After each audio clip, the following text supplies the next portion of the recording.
네, 중국에서 계속 단행되고 있는 위안화 평가 절하에 대해서 팩트 확인들을 해봤는데요. 시장 영향까지 그리고 앞으로의 전망까지도 전문가와 함께 이야기 나눠보도록 하겠습니다. 현재 대우증권 허재환 연구위원 전화 연결돼 있습니다. 안녕하십니까? 네, 안녕하십니까? 네, 안녕하세요. 자, 벌써 3일째입니다. 이런 이슈들 매일 아침마다 터져 나오고 있는데요. 현재 이것들이 미치는 우리 경제 상황 그리고 시장 상황 좀 점검을 해주시겠어요? 예, 일단은 위안화의 어떤 고시 환율이 그 2% 가까이 이제 절하가 되고 난 다음에 이제 3일째 진행이 되고 있는데요. 근데 이제 제가 보기에는 최근에 어떤 그 위안화 환율 절하라는 거는 인위적으로 인민은행이 절하시킨다라는 의미가 아니라 고시 환율을 시장의 어떤 전일 종가에 이렇게 맞추는, 즉 고시 환율과 시장 환율 간의 이제 괴리를 줄이는 그런 과정 가운데 있는 것 같습니다. 따라서 사실 최근에 진행된 3일 동안의 위안화 절하 중에서 최근 이틀 동안의 절하는 사실은 그냥 시장 환율에 맞춘다라는 개념이기 때문에 사실 인위적인 절하라고 보기는 좀 어려운 상황이고요. 오히려 이제 지금부터는 최근 이틀 동안은 시장에서 위안화가 그동안 상당히 좀 고평가되어 있었기 때문에 이제 그 부분을 이제 절하 쪽으로에 대한 압박으로 좀 나타나고 있지 않나라고 좀 판단을 하고 있습니다. 어제 1.6% 역시 단행을 했을 때도 전날 고시환율 기준으로 한 거기 때문에 실제 시장 영향은 크지 않을 거라는 얘기들도 많이 있었는데 역시 이와 비슷한 맥락으로 설명을 해주셨고요.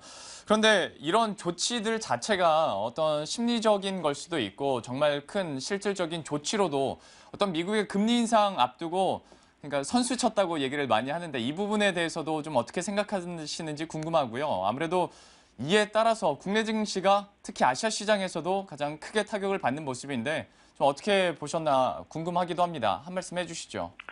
예, 뭐 말씀하신 것처럼 미국 금리 인상이 선수 쳤다라는 표현은 좀 납득을 좀 하는 편입니다. 뭐 그렇게 볼 수 충분한 여지들이 좀 있다라고 좀 보고 있고요. 아무래도 이제 그동안에 미국의 어떤 금리 인상에 따른 달러 강세에 대해서 위안화 환율이 이제 같이 올라간 측면들이 있기 때문에 이제 그 부분에 대해서 좀 먼저 좀 조치를 취했다라는 거에 대해서는 저희도 좀 동의를 합니다.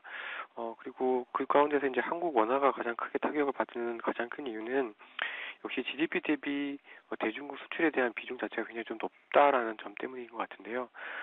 주요 신흥국들이나 주요국들 가운데서 저희보다도 비중이 높은 나라는 싱가포르하고 대만 정도밖에 없습니다.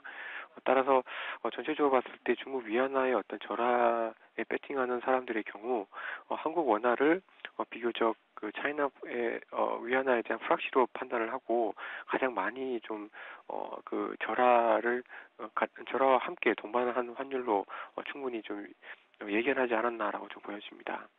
그러면 이런 얘기들이 나온 김에 전망에 대해서도 좀 여쭤봐야 될 것 같습니다. 사실 중국 같은 경우에는 기준금리나 지준율 인하 여력도 충분히 현재 있는 상황인데 굳이 이제 위안화 절하가 계속 이어지고 있고 앞으로도 이런 위안화에 대해서 통화 조치들 일어날 것으로 좀 예상을 하고 계신가요? 어떤가요?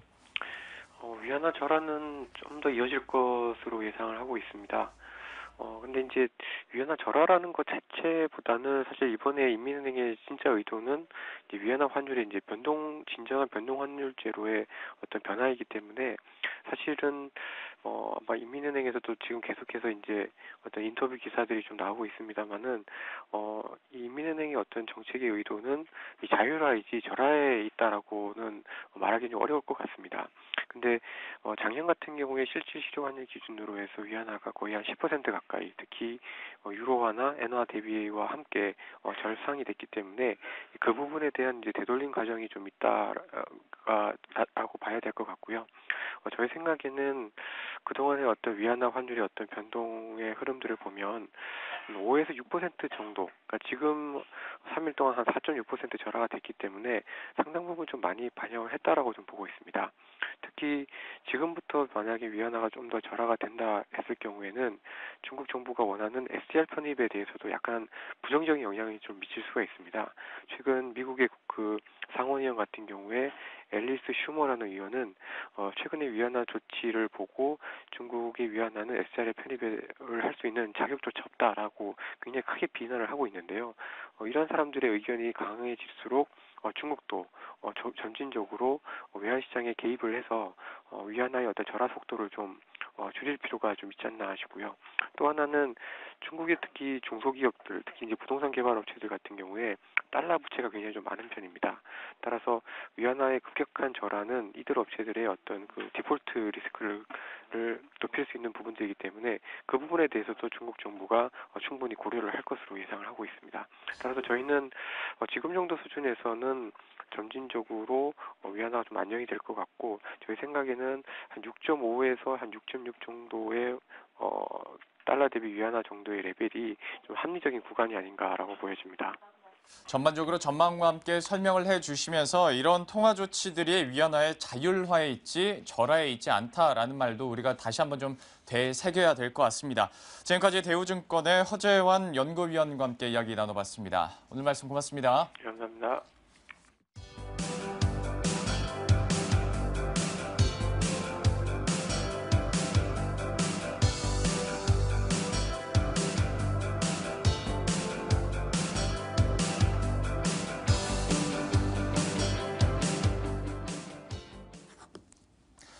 사실 앞서서도 말씀드렸다시피 오늘 참 저희가 준비한 소식들이 다양했고 많았습니다. 그리고 결국 40분 안에 저희들은 모두 해냈는데요. 여러분들이 이제 이것을 정말 머릿속에 담고 경제 이슈들로 하나하나 싸워가는 일만 남은 것 같습니다. 내일 임시 공휴일이니까요. 주말 동안 잘 쉬시고요. 저희들은 다음 주 월요일 이 시간에 다시 찾아뵙도록 하겠습니다. 시청해주신 여러분 고맙습니다.